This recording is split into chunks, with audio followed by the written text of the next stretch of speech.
오늘의 이야기가 여러분의 마음에 깊은 울림을 준다면 좋아요와 구독을 통해 이 따스한 메시지를 더 많은 이들과 함께 나누어 주시길 바랍니다. 여러분의 작은 실천이 세상을 밝히는 또 하나의 불꽃이 될 것입니다. 이 채널을 통해 하나님의 은혜와 평강이 여러분의 삶에 가득하기를 기도합니다. 여러분, 우리의 삶의 연료가 공급될 때 불은 계속해서 타오릅니다. 하나님께서는 우리가 마치 홍수와 같은 거대한 시련의 공격을 받을 때조차도 우리 마음속에 꺼지지 않는 불꽃을 간직하기를 원하십니다. 오늘 우리는 잠시 시간을 내어 목적과 평안이 가득한 삶, 우리 가족과 이웃, 나아가온 세상을 위해 의미 있는 변화를 만들어가는 삶에 대해 이야기하고자 합니다. 그 삶의 중심에 예수 그리스도가 계십니다. 그리고 우리의 소명은 그저 당신을 그분께로 안내하는 것뿐입니다. 열왕기상 18장의 말씀으로 오늘 이야기를 시작하겠습니다.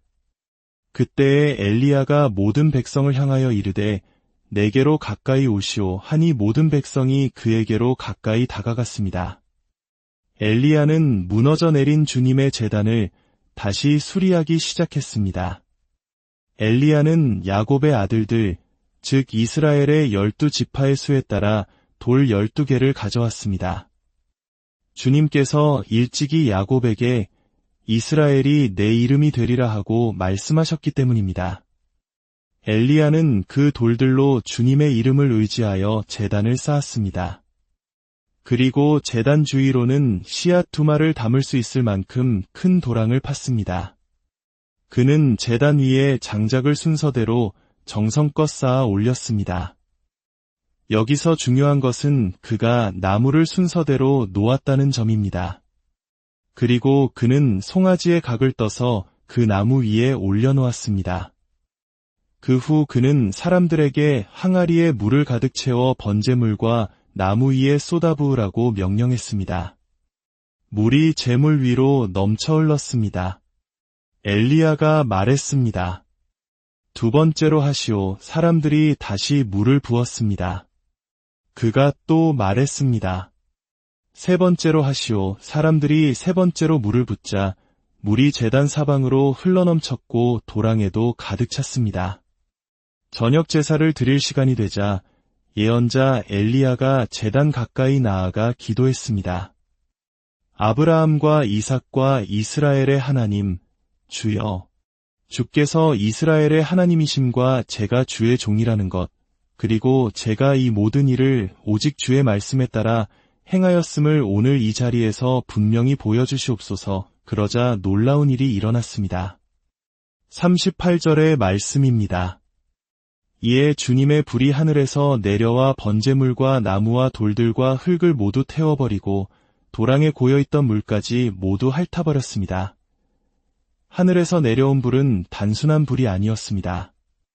그것은 희생 제물이 하나님께 받아들여졌다는 명백한 증거였습니다.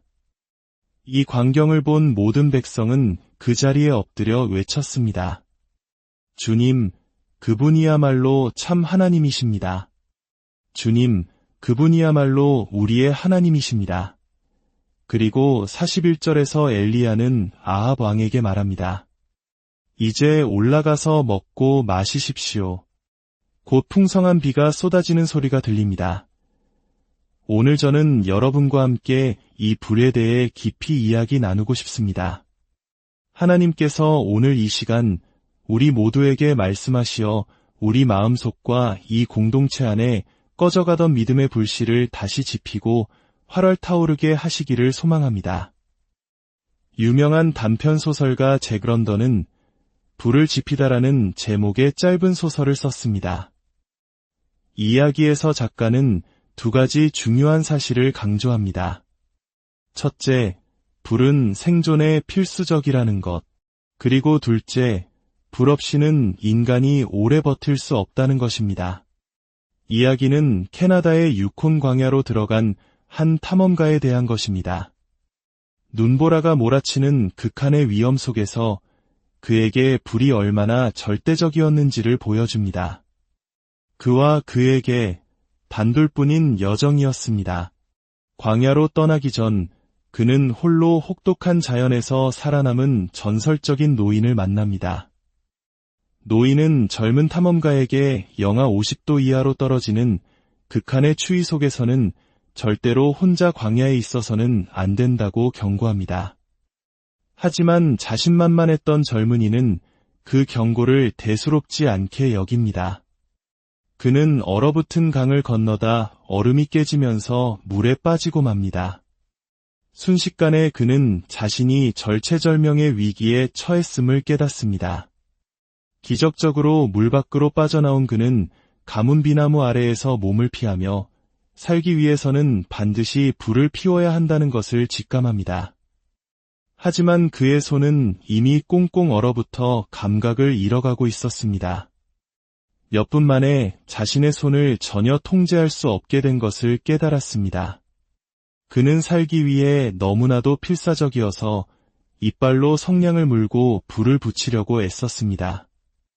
손에 감각이 없었기에 그는 이끼와 장가지를 손바닥에 올려놓고 불이 붙어도 상관없다고 생각했습니다. 오직 살아남고 싶다는 절박함 뿐이었습니다. 마침내 그는 이빨로 문 성냥으로 불을 붙이는 데 성공했습니다. 작은 불씨가 이끼와 장가지에 옮겨 붙었고 그는 조심스럽게 불을 키워나갔습니다. 점차 커지는 불길에서 온기가 느껴지기 시작했습니다. 바로 그때 그는 실수를 저지릅니다. 불을 더 키우기 위해 가문비나무의 장가지를 꺾으려 손을 뻗은 것입니다. 그 순간 나뭇가지에 무겁게 쌓여있던 눈이 와르르 쏟아져 내렸습니다. 작은 눈사태처럼 이에서부터 시작된 눈덩이가 아래로 떨어지며 그가 애써 피운 작은 불을 덮쳐버렸습니다. 불은 순식간에 꺼져버렸습니다. 그리고 그 남자는 꺼져버린 불 옆에서 죽음을 맞이했습니다. 한때는 타올랐지만 지금은 사라져버린 불 때문에 생명을 잃은 것입니다. 사랑하는 여러분, 제 마음 깊은 곳에서부터 말씀드립니다. 우리 삶에 하나님의 불이 없다면 예수 그리스도를 위해 사는 것은 불가능합니다. 그 불이 없으면 신앙은 고된 노동이 되고 차가운 종교의식이 되며 실체 없는 공허한 무언가가 되어버립니다. 물론 우리는 구원받았고 천국을 향해 가고 있습니다. 그것만으로도 하나님께 감사할 일입니다. 하지만 기억하십시오. 불은 선택이 아니라 필수입니다. 세례 요한은 이렇게 말했습니다. 나는 너희에게 물로 세례를 주지만 내 뒤에 오시는 분은 너희에게 성령과 불로 세례를 주실 것이다. 주님께서 불이라고 말씀하셨다면 거기에는 분명한 의미가 있는 것입니다. 성경에서 불은 하나님의 임재를 상징합니다. 히브리서 12장은 우리 하나님은 소멸하는 불이심이라 라고 말씀합니다. 하나님께서는 광야에서 이스라엘 백성을 불기둥으로 인도하셨습니다. 왜냐하면 그 불이 없으면 우리는 다음 걸음을 내디딜 수도 새로운 계절로 나아갈 수도 없기 때문입니다.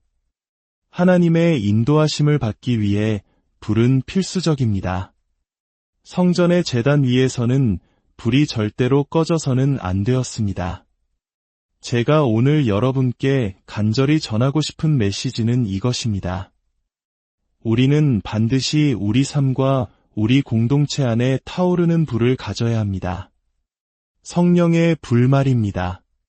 저는 이 교회가 메말라 죽어가는 것을 원치 않습니다.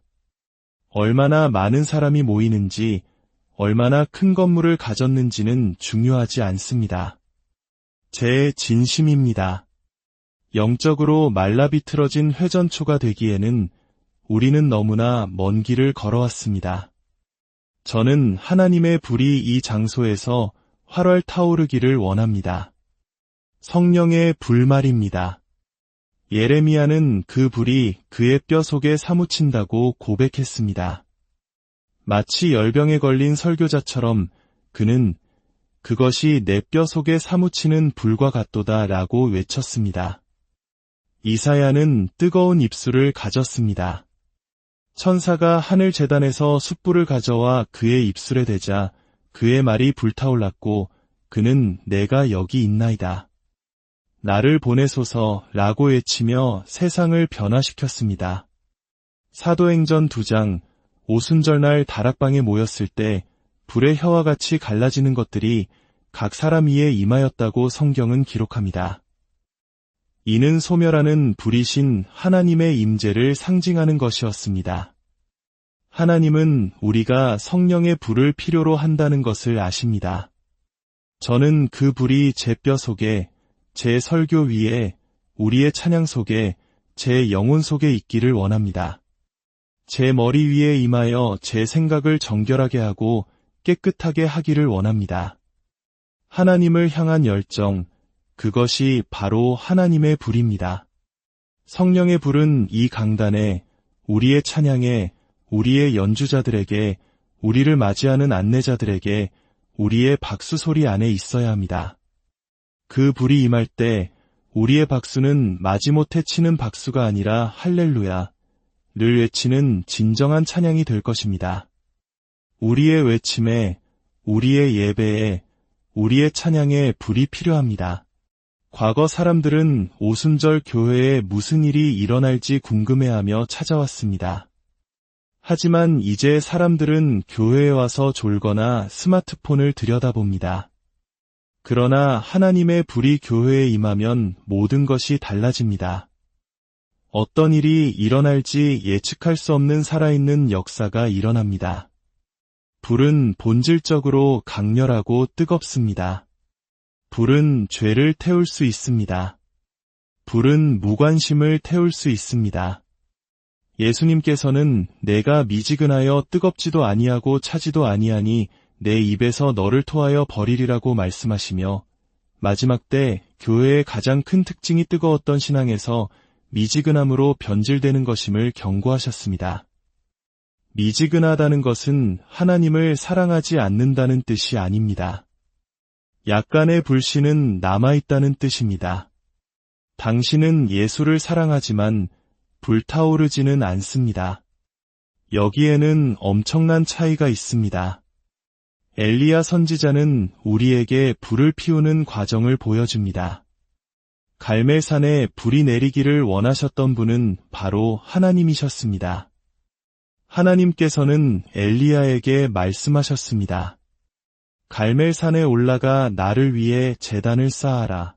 그리하면 내 불이 이 나라와 내 백성 위에, 교회 위에 내릴 것이다. 하나님께서는 그 불이 타오르기를 원하십니다. 엘리야는 우리에게 불 피우기 입문 과정을 가르쳐줍니다. 첫째, 제단을 다시 쌓으라고 말합니다.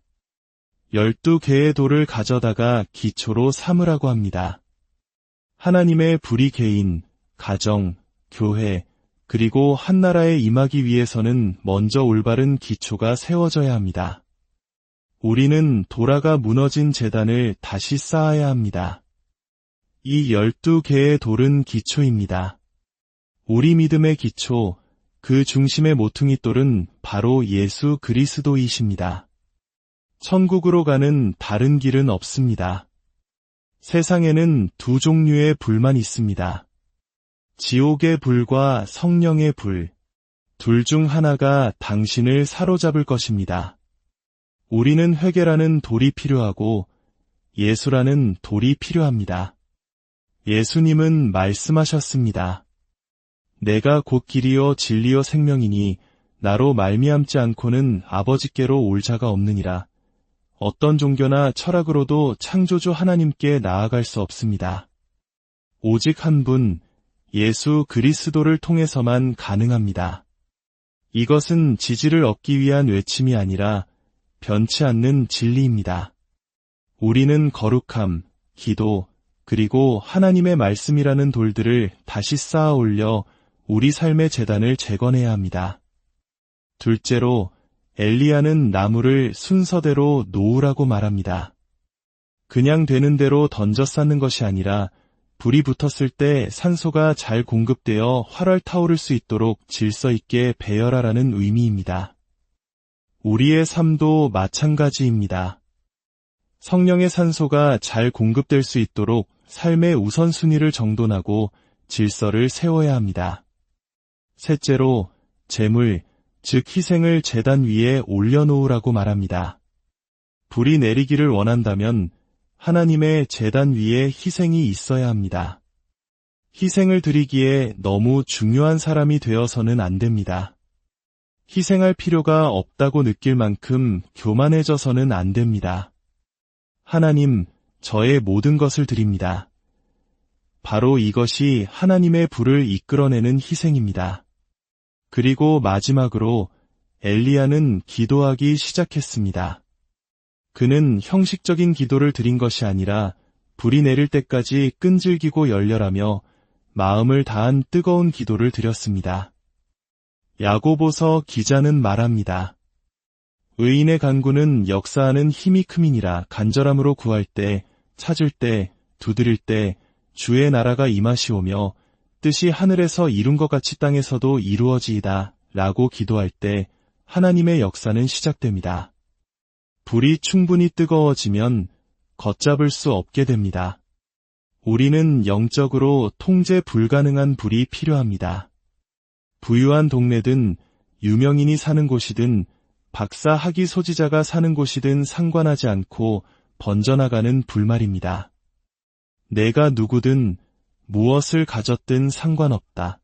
나는 너에게로 간다고 외치는 그런 불이 우리에게 필요합니다. 성경은 이렇게 말합니다.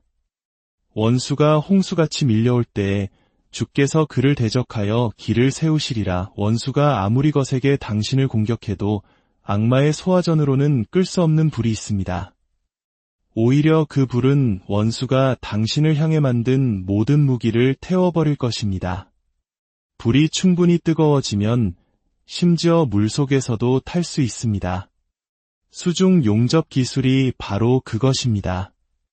산소와 불을 함께 공급하면 마그네슘 같은 물질은 물속에서도 타오릅니다. 이는 놀라운 사실입니다. 만약 원수가 홍수처럼 밀려온다 해도 그 시련의 물속에 잠겨 있을지라도 우리는 여전히 성령의 바람이 공급하는 산소로 타오르는 불을 가질 수 있습니다. 우리가 계속해서 믿음의 연료를 공급할 때 불은 꺼지지 않고 타오를 것입니다. 어떤 이들은 다 타버린 들판을 이야기합니다. 한때는 불이 있었지만 이제는 아무것도 남지 않은 황폐한 곳을 말합니다. 하지만 저는 여러분에게 말하고 싶습니다.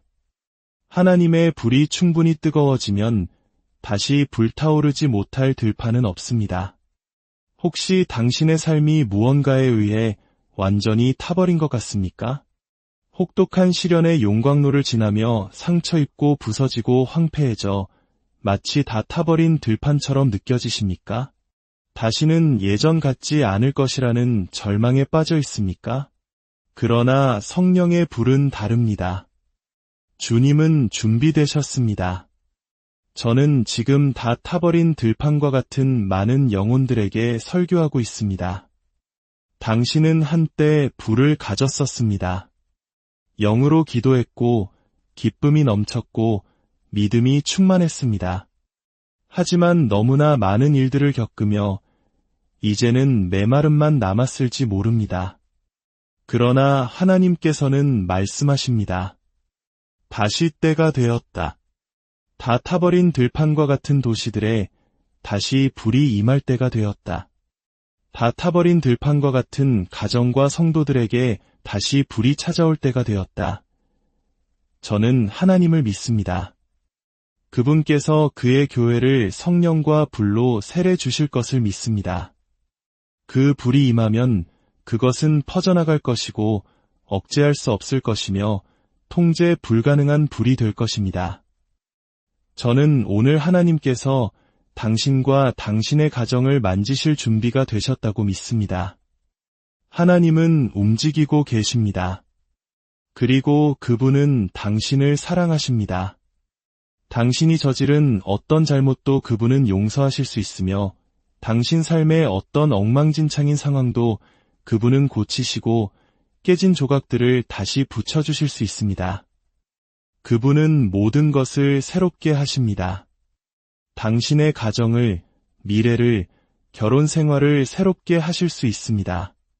주님, 오늘 저는 제 친구들을 위해, 마음 아파하는 이들을 위해, 상처받은 이들을 위해 기도합니다. 스스로의 힘으로는 더 이상 해결할 수 없는 막다른 길에 다다른 이들을 위해 기도합니다. 주 예수의 이름으로 치유의 손을 뻗어주시옵소서. 우리에게 장수를 허락하시고 주의 구원을 보여주시옵소서. 오늘 기적의 문을 활짝 열어주시옵소서.